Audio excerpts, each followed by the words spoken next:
যদি সম্ভৱ সমস্যাৰে কওঁচোন ৰাজীৱ দাৰ এটা ভাল লগা শব্দ যিটো তেখেতৰ হয়তো আটাইতকৈ ভাল লগা এটা বাক্য সকলোৱে সমস্যাৰে ক'ব দেই।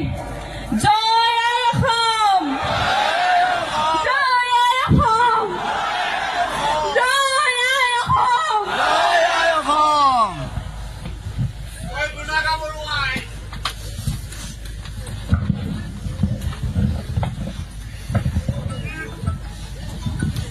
পৰিয়ালক 1 মিনিটৰ কাৰণে ৰাখিব কৈছো।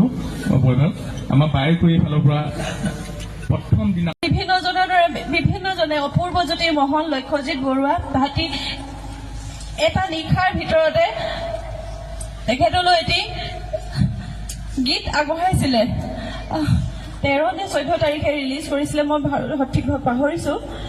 তাৰপিছতে আমাৰ লোহিত গগৈদেৱ, অসমৰ কণ্ঠশিল্পী, এজন বিশিষ্ট শিল্পী লোহিত গগৈদেৱেও এটি গীতেৰে ৰাজীৱ দাক মৰম যাচিছে।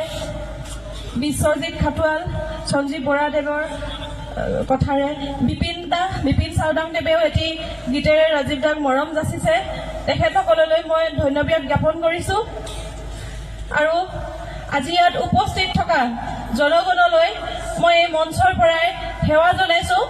আমাৰ পৰিয়ালটোৰ ফালৰ পৰা আপোনালোকক আপ্যায়ন কৰোঁতে যদি কোনোবাখিনিত ভুল ত্ৰুটি ৰৈ গৈছে, আপোনালোকে নিজ গুণে ক্ষমা কৰিব আৰু আমাক আশীৰ্বাদ কৰিব। আমাৰ এই বিপদৰ সময়ত আপোনালোকৰ উপস্থিতিয়ে আমাক যে কিমান সাহসী কৰি তুলিছে আমি ভাষাৰে বুজাব নোৱাৰো। মই বাৰে বাৰে কৈছোঁ এইষাৰ কথা। আৰু আমাৰ পৰিয়ালটোক আপোনালোকে আশীৰ্বাদ কৰিব, ল'ৰাটোকো আশীৰ্বাদ কৰিব। ময়ো যাতে সাহসেৰে মূৰ তুলি থিয় হৈ থাকিব পাৰোঁ তাৰ বাবে আশীৰ্বাদ কৰিব।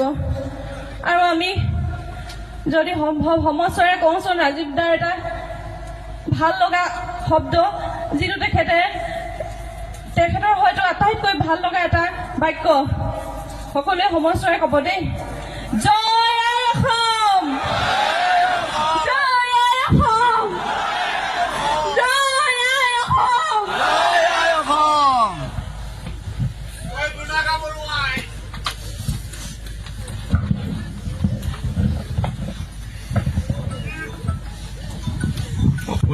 পৰিয়ালক 1 মিনিটৰ কাৰণে ৰাখিব কৈছো।